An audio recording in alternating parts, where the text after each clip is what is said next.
आज बात करते हैं भारत के दिल यानी छत्तीसगढ़ की एक लोक कथा की। ये कहानी है एक ऐसे बंधन की जो कभी अटूट लगता था और उस जहर की जिसने उसे हमेशा के लिए बदल कर रख दिया। तो सोचिए क्या होता है जब किसी पक्की दोस्ती में जलन का जहर घुल जाए। आज हम इसी सवाल का जवाब ढूंढेंगे। ये कहानी प्यार से शुरू होकर बदले की आग तक जाती है। तो चलिए इस कहानी की गहराइयों में उतरते हैं। तो कहानी है एक छोटे से गांव की, जहां दो सहेलियां रहती थीं, निर्मोही और प्रेमी। और उनकी दोस्ती ऐसी थी जैसे वो सगी बहनें हो, बल्कि उससे भी कहीं ज्यादा। देखिए, यहाँ पर पूरी कहानी का सार है बस इन दो हिस्सों में। एक तरफ वो दोस्ती जो गरीबी में हर सुख दुख साथ बांटकर बनी थी, और दूसरी तरफ जैसे ही पैसा आया सब कुछ बिखर गया।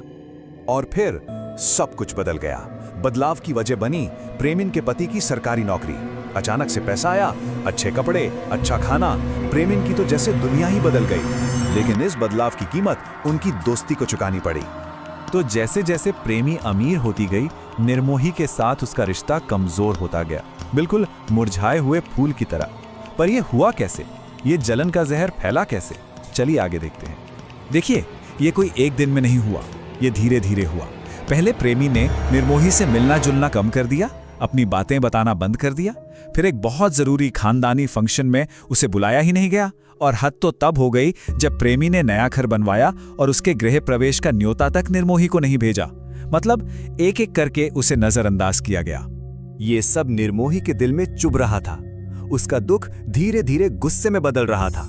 और फिर एक दिन उसके मन में ये ख्याल आया, पैसे का घमंड हो गया है ना, कोई बात नहीं, अब बस देखती जाओ मैं क्या करती हूं। और यहीं से बदले की कहानी शुरू होती है। तो बदले की आग में जलती हुई निर्मोही ने एक खतरनाक रास्ता चुना। वो आधी रात को गांव से निकलकर घने जंगल की तरफ चल पड़ी, एक ऐसी औरत से मिलने जिसे पूरे गांव ने निकाल दिया था। वो औरत थी पुतना, जिसे लोग टोनी कहते थे। अब टोनी का मतलब है वो औरत जिसे लोग जादू टोना करने वाली मानते हैं, जिसे समाज से बाहर कर दिया जाता है, जिससे सब डरते हैं। और निर्मोही उसी के पास मदद मांगने गई थी। सोचिए वो कितनी हताश होगी। पुतना के सामने जाकर निर्मोही ने जो कहा वो उसकी बेबसी दिखाता है। उसने कहा, मैं कुछ भी करने को तैयार हूं, मुझे टोनी ही बनना सिखा दो, चाहे कोई भी खतरा हो मैं सामना करूंगी। मतलब वो उस शक्ति को पाने के लिए कुछ भी दांव पर लगाने को तैयार थी। और पुतना वो मान गई, लेकिन उसने साफ कह दिया कि ये रास्ता आसान नहीं है, बहुत खतरनाक है, सब कुछ छिपकर करना होगा। और इस सब की आखिरी रात होगी अगली अमावस्या की रात। तो अब सवाल था कि यह सब छिपकर कैसे होगा। इसके लिए निर्मोही ने एक हफ्ते तक एक खतरनाक खेल खेला। वो हर रात पुतना से मिली एक जादुई जड़ी बूटी अपने पति के खाने में मिला देती थी। इससे उसका पति इतनी गहरी नींद में सो जाता कि उसे कुछ पता ही नहीं चलता। और जैसे ही वो सोता, निर्मोही चुपके से घर से निकलकर पुतना से वो काली विद्या सीखने चली जाती।